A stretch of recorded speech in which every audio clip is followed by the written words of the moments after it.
Hello everyone, welcome to my YouTube channel. দেখো, এখন ভিডিওর বিষয়বস্তু হচ্ছে মডেল অ্যাক্টিভিটি টাস্ক আর সাবজেক্ট ইংলিশ ক্লাস 5। তো এটা তোমাদের অগাস্ট মাসের মডেল অ্যাক্টিভিটি টাস্ক। তো এই জন্য এই মডেল অ্যাক্টিভিটি টাস্ককে পার্ট 5 বলেই ধরে নেওয়া হচ্ছে। তো এখানে দেখো একটা প্যাসেজ দিয়েছে, read the passage and answer the questions that follow.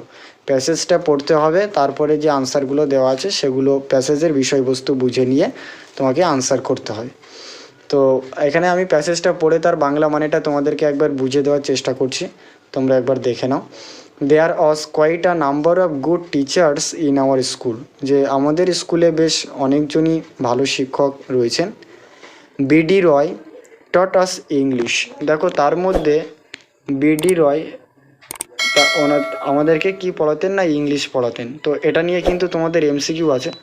দেখো, এই যে ফার্স্ট এমসিকিউ অ্যাক্টিভিটি 1-এ বলছে mister BD Roy was the teacher of, এটা কিন্তু আনসার হয়ে যাবে বি, ইংলিশ। ঠিক আছে, দেখো এই লাইনেই কিন্তু পরিষ্কার বলা আছে। তারপর বলছে he was a small man who took great care of ensure that we pronounced English correctly. মানে বিডি রয় মাস্টারমশাই একটু খাটো ছিলেন, হাইটে একটু কম, সেই জন্য বলা হচ্ছে a small man and who took great care. তিনি আমাদের এই বিষয়টা খুব যত্ন রাখতেন, to ensure that we pronounced English correctly, যে আমরা ইংলিশের উচ্চারণটা ঠিকঠাকভাবে করতে পারছি কিনা। One day he told us, একদিন তিনি আমাদেরকে বললেন, the story of the ox and the frog from a Aesop's fable. তো এসপস ফেবেলের থেকে, ফেবেলসের থেকে ওয়াক্স আর দ্য ফ্রকের গল্পটা তিনি একদিন আমাদেরকে বলেছিলেন। তাহলে এটা নিয়েও কিন্তু তোমাদের একটা এমসিকিউ আছে তোমাদের মডেল এই যে পার্ট 3-তে। দেখো, আমি পরে দেখিয়ে দেবো। তো এই কথাটা কিন্তু লিখতে হবে। এবারে before telling us the story, স্টোরিটা বলার পূর্বে he taught us how the pronunciations of the depends. দেখো, দা এখানে কিন্তু ইনভার্টেড কমার মধ্যে করা হয়েছে। Depends on whether the following words being with a vowel or a consonant. তাহলে এখানে কি বলা হচ্ছে যে কি করে আমরা এই যে ভাওয়েল কনসোনেন্টের কনসেপ্টগুলো কোথায় কি করতে হয়, হ্যাঁ, সেইগুলো কিসের ওপর ডিপেন্ড করে সেগুলো কিন্তু তিনি বলে দিয়েছিলেন। আই ফন্ডলি রিমেম্বার আওয়ার হেড পণ্ডিত, যে হেড পণ্ডিত মশাইয়ের কথাটা আমার খুব মনে পড়ে, Bhattacharya sir for is excellent hand writing. তার মানে ভট্টাচার্য স্যার, যিনি হেড পণ্ডিত মশাই ছিলেন, তার কিন্তু হাতের লেখাটা দুর্দান্ত ছিল, এই জন্য বলা হয়েছে দেখো এক্সিলেন্ট হ্যান্ড রাইটিং। ঠিক আছে, এবার এমসিকিউগুলো আমি তোমাদের এখান থেকে কোয়েশ্চেনটা পড়ছি, আমার কপিতে যেখানে করেছি সেখানেও লেখা আছে, তারপরে তোমরা একটু এখানে টিক দিয়ে দিচ্ছি, একবার দেখে নাও। যে mister BD Roy was the teacher of, তো এক্ষুনি তো আমরা পড়েছি তিনি ইংলিশ পড়াতেন, তাহলে ইংলিশ হবে। The author learned correct pronunciation from his English teacher. Author মানে যে ন্যারেটার, গল্পটা যিনি লিখছেন, তা বলছেন উনি যে প্রনাউন্সিয়েশনটা কার কাছ থেকে শিখেছিলেন, হেডমাস্টার, তার কাছ থেকে তো শেখেননি। ফাদার বা মাদার, এখানে যে অপশানগুলো আছে তাদের কারোর থেকে কিন্তু শেখেননি। কার কাছ থেকে শিখেছিলেন না, ইংলিশ টিচার। তো right answer, right option is the C. তারপরে বলছে 3-তে the ox and the frog is a tale from. দেখো, আমি তোমাদেরকে বলেছিলাম যে এসপস ফেবেলস এখান থেকে কিন্তু নেওয়া হয়েছিল, তো D is the correct answer. ঠিক আছে, এইবার আমি আমার পিডিএফটা থেকে তোমাদেরকে একবার দেখিয়ে দিই। এইবার কোয়েশ্চেনগুলো সব ওইখান থেকেই তোমাদের করে দেবো। দেখো, মডেল অ্যাক্টিভিটি 1-এর যে ফার্স্ট এমসিকিউটা সেটা তো কারেক্ট আনসার বি, ইংলিশ। সেকেন্ডেরটা সি, ইংলিশ টিচার। আর থার্ডেরটা তো হবে ডি, এটা তো আমি এক্ষুনি বলেই দিলাম। তারপরে দেখো অ্যাক্টিভিটি 2-এ বলছে fill in the blanks with present continuous tense of the verbs given in the brackets. তো ব্র্যাকেটসের মধ্যে যে ভার্বটা দেওয়া আছে সেটা কিন্তু প্রেজেন্ট ফর্মে দেওয়া আছে, আর তোমাকে যে টেন্সটা করতে হবে সেটা বলেছে প্রেজেন্ট কন্টিনিউয়াস টেন্স। ঠিক আছে, এবার এই যে প্রেজেন্ট কন্টিনিউয়াস টেন্সের যে জেনারেল স্ট্রাকচার কেমন হয় সেটা একটু তোমাকে জানতে হবে। দেখো, আমি এখানে যে রেড কালারের এটাতে যে লিখে দিয়েছি সেখানে আমি স্ট্রাকচার বলে লিখেছি। এই যে অ্যাম ইজ আর, তোমরা সকলেই জানো যে এগুলো হচ্ছে বি ভার্ব। তো প্রেজেন্ট টেন্সের ক্ষেত্রে কিন্তু এই বি ভার্বগুলো হয় অ্যাম ইজ আর, পাস্ট টেন্সে কিন্তু অজ ওয়ার হয়ে যায়। তো যেহেতু এখানে প্রেজেন্ট কন্টিনিউয়াস বলেছে সেই জন্য আমি শুধুমাত্র অ্যাম ইজ আরটা লিখে দিয়েছি। প্লাস দেখো মেন ভার্ব, এই যে মেন ভার্ব মানে এখানে আমাদের ব্র্যাকেটের মধ্যে যে ভার্বটা দেওয়া আছে তার সাথে কী করতে হবে না, আইএনজি যোগ করতে হবে। তাহলে it's the general structure of present continuous tense. তো এই স্ট্রাকচারটা যদি তুমি ফলো করো তাহলে দেখো এখানে যে সাবজেক্টটা আছে যে দ্য বয়, এটা কিন্তু থার্ড পারসন সিঙ্গুলার নাম্বার। তো থার্ড পারসন সিঙ্গুলার নাম্বার হলে তোমরা সকলেই জানো যে ইজ বসে, হ্যাঁ, পুলার নাম্বার হলে আর বসতো, আর ফার্স্ট পারসন হলে কী বসতো, অ্যাম বসতো, তাহলে আই হলে অ্যাম বসতো, এরম হতো। তো যাই হোক, এখানে আমাদের যে দ্য বয়টা রয়েছে এই সাবজেক্টটা রয়েছে third person and singular number, সেই জন্য আমরা এখানে ইজ বসাবো। আর যে ড্র লেখা আছে ড্রটার সাথে আইএনজি যোগ করলে হয়ে যাবে ড্রয়িং। তাহলে আমাদের এখানে ফিল ইন দ্য ব্ল্যাঙ্কসে যে ভার্বটা হয়ে যাচ্ছে সেটা হচ্ছে ইজ ড্রয়িং। তাহলে the boy is drawing a picture, ঠিক আছে। তারপরে বি অপশানে দেখো এখানে বলেছে, দেখো দে, থার্ড পারসেন্ট প্লুরাল নাম্বার রয়েছে, দে মানে তারা, অনেকজন আছে, সেই জন্য আমরা কিন্তু এখানে বিভার হিসেবে আরকে ইউজ করেছি। তারপরে দেখো আর প্লে ছিল এখানে যে, সেজন্য তার সাথে আইএনজি যোগ করলে হয়ে যাচ্ছে প্লেয়িং মানে খেলা করা। তাই ইন দ্য ফিল্ড, তাহলে they are playing in the field, তারা কী করছিল না মাঠে খেলা করছিলেন।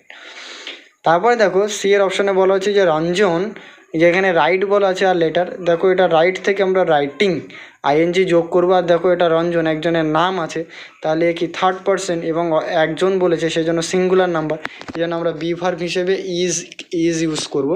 আর এখানে রাইটের এই যে ইটা কিন্তু মিউট হয়ে গিয়ে টি পর্যন্ত সব থাকবে, তারপরে কিন্তু আইএনজিটা যোগ হয়ে যাবে, তাহলে হয়ে যাবে writing, WRITING, writing a letter, Ranjan is writing a letter, ঠিক আছে।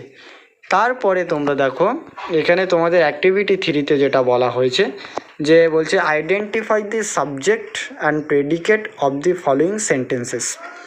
তো একটা সেন্টেন্সেরকে যদি আমরা জেনারেলভাবে দুটো ভাগে ভাগ করি তাহলে আমরা বলতে পারি সাবজেক্ট আর প্রেডিকেট রয়েছে। তো সাবজেক্টটা কেমন থাকে, কি থাকে, সেগুলো সম্পর্কে আমাদের একটা স্বচ্ছ ধারণা থাকা চাই, এবং প্রেডিকেটটা কি থাকবে সেটা সম্পর্কেও কিন্তু আমাদের একটা স্বচ্ছ ধারণা থাকা চাই। তো আমি এখানে তোমাদের এই যে রেড বক্সের মধ্যে যেটা লিখে দিয়েছি সেটা বলছে, দেখো আমি যেটা লিখলাম সেটা হচ্ছে সাবজেক্টটা হচ্ছে নাউন আর প্রোনাউন, কোনো নাম হতে পারে বা কোনো প্রোনাউন হতে পারে, ঠিক আছে। আর প্রেডিকেটটা কি হতে পারে না, প্রেডিকেটের সাথে কিন্তু অবশ্যই ফাইনাইট ভার্ব থাকতে হবে, তার সাথে আরও অবজেক্ট তো থাকবেই। তাহলে ভার্ব প্লাস অবজেক্ট, এটা হচ্ছে যে ভার্বটা থাকতে হবে সেটা কিন্তু অবশ্যই ফাইনাইট ভার্ব। দেখো তোমার টু দিয়ে কোনো ভার্ব থাকতে পারে, যেমন টু গিভ, GIV। তোমরা এটাও একটা খুব ইম্পর্টেন্ট নিয়ম, তোমরা সবাই জানো যে টু এর পরে কোনো ভার্ব হলে সেটা কিন্তু ইনফাইনাইট হয়ে যায়। তো সেইটা কিন্তু ভার্বের সবসময় প্রেজেন্ট ফর্ম থাকে, টু এর পরে দেখবে সবসময় ভার্বের প্রেজেন্ট ফর্ম আছে, কোনো পাস্ট ফর্ম নেই। তো এই কারণে ওই সমস্ত ভার্বগুলোকে কিন্তু আমরা ফাইনাইট ভার্ব বলবো না, কারণ তোমাদের এখানে একটা দেখবে এর সি এর মনে হয় সেন্টেন্সে এটা এরকমটা দেওয়া আছে টু দিয়ে, তাহলে ওই ভার্বগুলো কিন্তু তোমাদের ফাইনাইট ভার্ব নয়।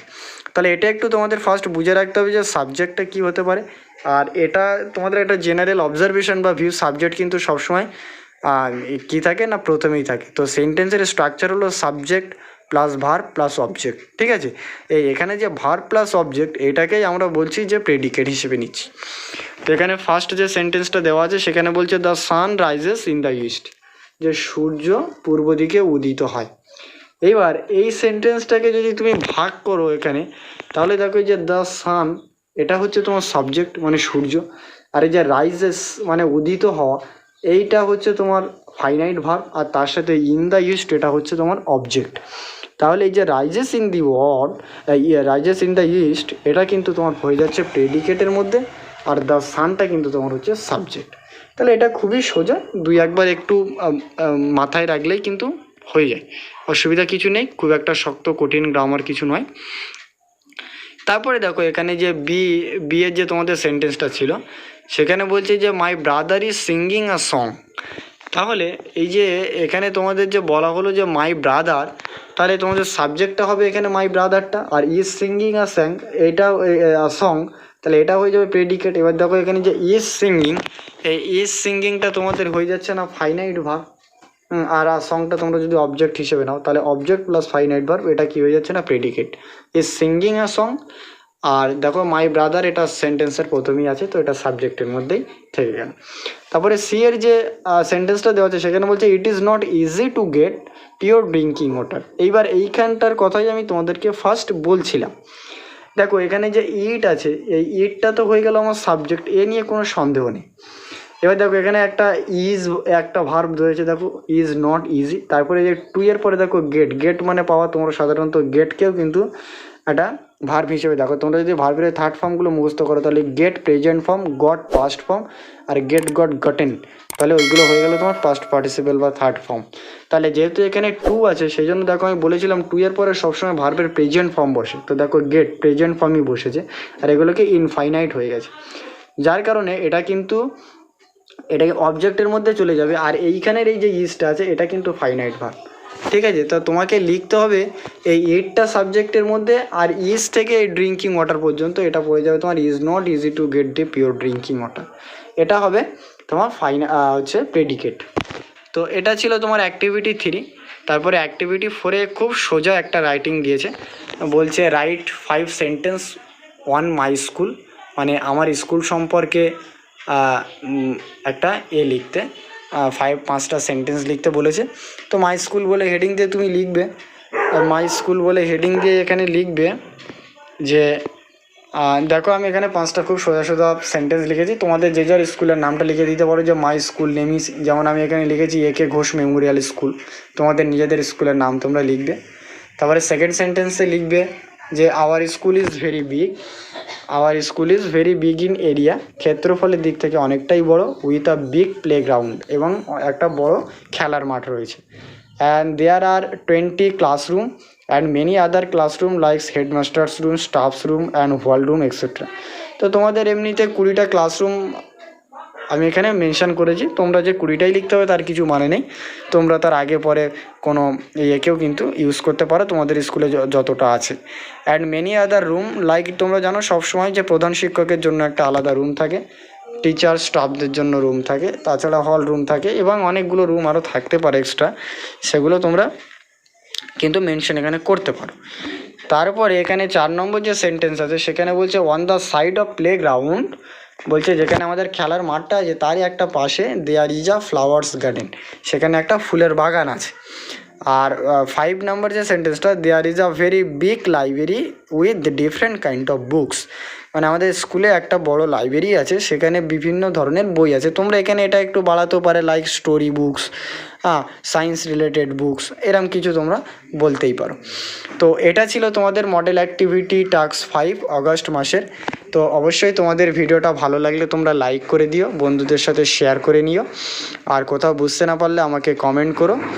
আর যদি তুমি চ্যানেলে নতুন হয়ে থাকো তাহলে কিন্তু অবশ্যই সাবস্ক্রাইব করে পাশে থাকা বেল আইকন প্রেস করে অল নোটিফিকেশান অন করে রাখো, তাহলে তুমি সমস্ত মডেল অ্যাক্টিভিটি টাস্ক বা এই জাতীয় অনেক ইম্পর্টেন্ট ভিডিও কিন্তু তুমি এই চ্যানেল থেকে পাবে, যেটা তোমার অনেক হেল্পফুল হবে। And finally thank you for watching.